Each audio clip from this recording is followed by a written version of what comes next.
Hello అందరికి అందరూ ఎలా ఉన్నారు? సో నన్ను చాలా మంది అడుగుతున్నారనమాట. అసలు ఎన్‌సీసీ వల్ల యూజ్ ఏంటక్క? మీరు ఆల్రెడీ చేశారు కదా అని. సో నేను ఆల్రెడీ ఎన్‌సీసీ గురించి కంప్లీట్‌గా డీటెయిల్స్ అయితే చేసి వీడియో కూడా అప్లోడ్ చేశాను.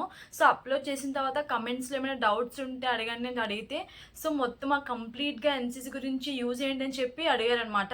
నేను ఆల్రెడీ ఆ వీడియోలో చెప్పాను అసలు ఎన్‌సీసీ వల్ల యూజ్ ఏంటి అని. బట్ ఇంకా కంప్లీట్‌గా అసలు ఏ ఏ కాంపిటేటివ్ ఎగ్జామ్స్‌కి యూజ్ అవుతుంది అండ్ ఇంకా పర్సనల్‌గా మనకి దేని వల్ల యూజ్ అవుతుందని చెప్పి అయితే అడిగారనమాట కమెంట్స్‌లో. సో దానికోసమే మళ్ళీ సెపరేట్‌గా వీడియో చేస్తున్నా. ఎన్‌సీసీ ఎవరైతే చేద్దాం అనుకుంటున్నారో, సో ఎవరైతే కన్‌ఫ్యూజన్‌లో ఉన్నారో అసలు ఎన్‌సీసీ దేనికి చేస్తారనేది. సో ఫస్ట్ అయితే అసలు ఎన్‌సీసీ అనేది మనం మొత్తం 3 సర్టిఫికేట్స్ ఉంటాయి. ఏబీసీ ఏ సర్టిఫికేట్ చేసి సరే యూజ్ ఉంటుంది. బట్ హై ప్రయారిటీ వచ్చేసరికి సి సర్టిఫికేట్కి అనమాట. సో ఫస్ట్ మనం ఏ సర్టిఫికేట్ దేని వల్ల యూజ్ ఉంటుందంటే, మనం సర్టిఫికేట్ ఏ అనేది స్కూల్ లెవెల్లో చేస్తాం. సో అది మీరు 8th, 9th, 10th ఏ ఏ ఏ క్లాస్లో చేసినా సరే, వన్స్ మీకు సర్టిఫికేట్ ఉంటే మీరు నెక్స్ట్ మీకు 10th అయిన తర్వాత ట్రిపుల్ ఎగ్జామ్ రాస్తారు. సో ట్రిపుల్ ఎగ్జామ్ రాసిన డైరెక్ట్గా మీకు ఎన్‌సీసీ కోటా అని చెప్పి ఉంటుంది. సో దాని ద్వారా కూడా మీకు డైరెక్ట్గా ఇస్తారనమాట. In case NCC A certificate ఉంటే ట్రిపుల్ ఐటీలో. అండ్ ఇంకోటి వచ్చేసరికి మీరు నెక్స్ట్ 10th 12th అయిన తర్వాత మళ్ళీ ఎంసెట్ రాస్తారు. సో ఎంసెట్లో కూడా మీకు ఎన్‌సీసీ ఉందా అని చెప్పి, సో అక్కడ మీకు అయితే డీటెయిల్స్ ఫామ్ ఫిల్ చేసినప్పుడు ఎన్‌సీసీ గురించి ఉంటే మెన్షన్ చేయమంటారు అనమాట.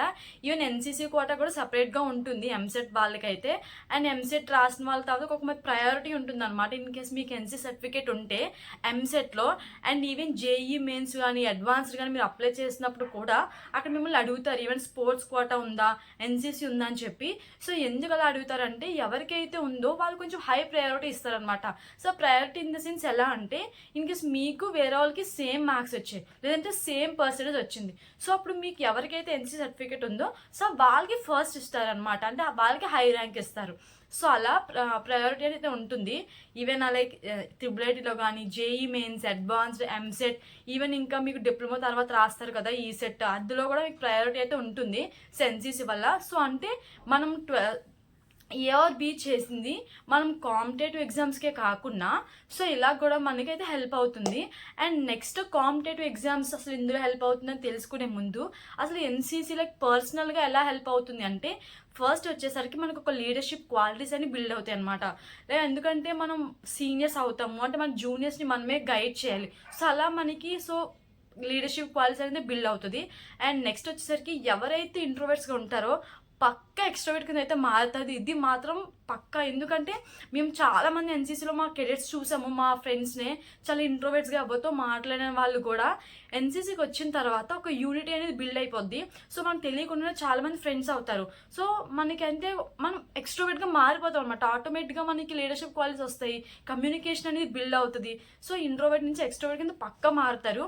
అండ్ నెక్స్ట్ వచ్చేసరికి మనం క్యాంప్స్కి వెళ్తాం. సో క్యాంప్స్ ఏంటి, ఓన్లీ మన లోకల్లో కాకుండా డిఫరెంట్ స్టేట్కి వెళ్తాం. ఇంకా ఇంటర్నేషనల్ క్యాంప్స్ కూడా ఉంటాయి. అంటే మనం వేరే అబ్రాడ్ వేరే కంట్రీస్ కూడా వెళ్తాం అనమాట. అండ్ అసలు క్యాంప్స్ ఎందుకు చేస్తారు, ఎన్ని క్యాంప్స్ ఉన్నాయి, ఏ క్యాంప్స్ ఉంటాయి, దానివల్ల యూజ్ ఏంటని చెప్పి మళ్ళీ నేను సెపరేట్గా క్యాంప్స్ వీడియో అయితే చేస్తాను. సో ఇది ఓన్లీ ఎన్‌సీసీ బెనిఫిట్స్ కోసం మాత్రమే చేస్తున్నాను అనమాట ఈ వీడియో వచ్చేసరికి. సో క్యాంప్స్ గురించి తర్వాత తెలుసుకుందాము. అలా క్యాంప్స్కి వెళ్ళడం వల్ల కూడా మనకి లైక్ డిఫరెంట్ స్టేట్స్ నుంచి, కంట్రీస్ నుంచి ఫ్రెండ్స్ అవుతారు. సో దానివల్ల మనకి కమ్యూనికేషన్, ఫ్రెండ్షిప్ సర్కిల్, సో వాళ్ళ యొక్క ఎన్వైర్న్మెంట్ అండ్ వాళ్ళ యొక్క మొత్తం ఎథిక్స్ మొత్తం అన్నీ మాకు తెలుస్తాయి అనమాట. సో గ్రూప్ ఆఫ్ పీపుల్తో మనం ఉంటాం కాబట్టి, సో వాళ్ళు డిఫరెంట్ రిలీజియన్ స్టేట్స్ నుంచి వస్తారు కాబట్టి అది. అండ్ ఇంకా పర్సనల్గా మనకైతే సో ఇదనమాట ఫ్రెండ్షిప్స్, లైక్ ఇంకా కమ్యూనికేషన్, లీడర్షిప్ క్వాలిటీస్ ఇవన్నీ బిల్డ్ అవుతాయి. అండ్ ఇంకా మెయిన్గా తెలిసిందే కదా, ఫిట్గా ఉంటాం అనమాట మనం ఎన్‌సీసీకి వెళ్ళడం వల్ల. ఎందుకంటే ఎప్పటికప్పుడు ఎక్సర్సైజ్ అవుతూ ఉంటుంది. ఈవెన్ మనం జిమ్కి ఎలా వెళ్తామో ఫిట్నెస్ కోసం, సో అలా ఈవెన్ గర్ల్స్కి బాయ్స్కి కూడా ఒక ఫిట్నెస్ అనేది ఉంటుంది. అంటే ఒక మన స్ట్రెంగ్త్ మనకు తెలియకుండానే బిల్డ్ అవుతుంది అనమాట. లైక్ మన బాడీ అంతా లైక్ ఫిట్గా ఉంటుంది. అదొక మెయిన్ అడ్వాంటేజెస్. ఎందుకంటే ఎప్పటికప్పుడు మనం గ్రౌండ్ కాటి వెళ్తూ ఉంటాము. సో అది. అండ్ ఇంకొకసారికి మెంటల్ కూడా చాలా కష్టంగానే ఉంటది మనం గ్రౌండ్‌కెళ్ళిన తర్వాత. బట్ ఏంటంటే మనం మెంటల్‌గా మన యూనిఫార్మ్ ఎయగానే మనం స్ట్రాంగ్ అన్న ఫీలింగ్ మనకు తెలియగానే వచ్చేస్తదనమాట. మనకు అస్సలు ఎనర్జీ లేదని అనుకుంటాము. బట్ ఎన్‌సీసీకెళ్ళిన తర్వాత యూనిఫార్మ్ వేయగానే మనకి ఎంత ఎనర్జీ లేకపోయినా సరే ఆటోమేటిక్‌గా ఆ టైంకెళ్ళి పరిగెట్టమంటే పరిగెట్టేస్తామనమాట. పనిష్మెంట్ చేయమంటే చేసేస్తాము. సరే తెలియకుండా మనకొక మెంటల్‌గా మనం ఫిక్స్ అయిపోతాం. ఓకే మనం చేయగలం, ఐ కెన్ డూ ఇట్ అన్న థాట్ అయితే వస్తది యూనిఫార్మ్ వేయగానే. లైక్ ఇప్పుడు యూనిఫార్మ్ వేయకపోయినా సరే లైక్ ఇంకా క్రెడిట్ ఉన్నామంటే గ్రౌండ్‌కెళ్ళమంటే ఆటోమేటిక్‌గా వచ్చేస్తది. అదొక మెయిన్ అడ్వాంటేజెస్. సో మనం ఎందుకంటే మనం కాన్ఫిడెంట్ బిల్డ్ చేస్తది ఎన్‌సీసీ అనేది. అది ఇవన్నీ పర్సనల్‌గా. నెక్స్ట్ వచ్చేసరికి మెయిన్ ఇంపార్టెంట్ ఏమైనా ఉందంటే సో మాక్సిమం అందరూ ఎన్‌సీసీ అనేది కాంపిటేటివ్ ఫీల్డ్ కోసమే చేస్తారు. అంటే ఎవరైతే వెళ్దాం అనుకుంటున్నారో గవర్నమెంట్ సైడ్ ఈ సర్టిఫికేట్ ఉంటే కొంచెం ప్రయారిటీ ఉంటది వాళ్ళకి అని చెప్పి సో దానికైతే చేస్తారు. సో మనకి ఏ ఎగ్జామ్స్‌కి కాంపిటేటివ్‌కి హెల్ప్ అవుతదంటే మెయిన్‌లీ డిఫెన్స్. సో ఎందుకంటే డిఫెన్స్ ఎవరైతే వెళ్తున్నారో వాళ్ళకి స్పెషల్ ఎంట్రీస్ అయితే ఉంటాయన్నమాట ఎన్‌సీసీ వాళ్ళకి. లైక్ ఎలా అంటే ఇప్పుడు సి సర్టిఫికేట్ అయిన వాళ్ళకి ఎవరికైతే ఏ గ్రేడ్ వచ్చిందో వాళ్ళకి డైరెక్ట్‌గా ఎస్ఎస్‌బి ఇంటర్వ్యూ ఉంటది. నార్మల్‌గా ఎన్‌సీసీలో లైక్ ఎస్ఎస్‌బి ఎగ్జామ్‌లో మెయిన్స్, ప్రిలిమ్స్ రాసి ఇంటర్వ్యూకెళ్ళడం అంటే చాలా కష్టం. ఎందుకంటే ఆ ఎగ్జామ్ అనేది ఆల్ ఓవర్ ఇండియా చాలా టఫ్‌గా ఉంటది.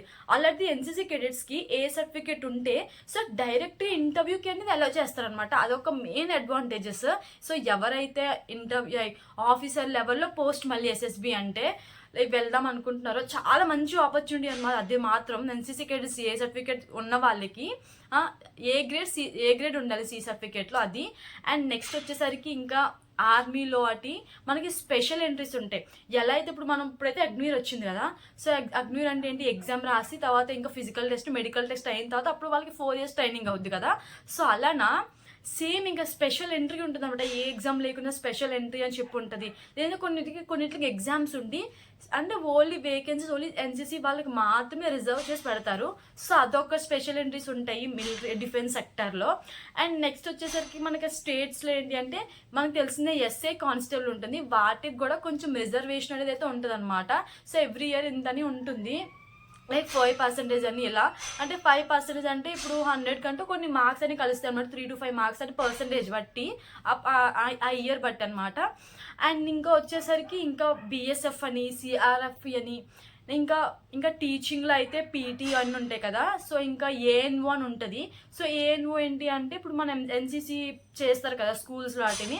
సో వాళ్ళందరికీ కేర్ చేయడానికి ఒకరు ఉంటారు కదా.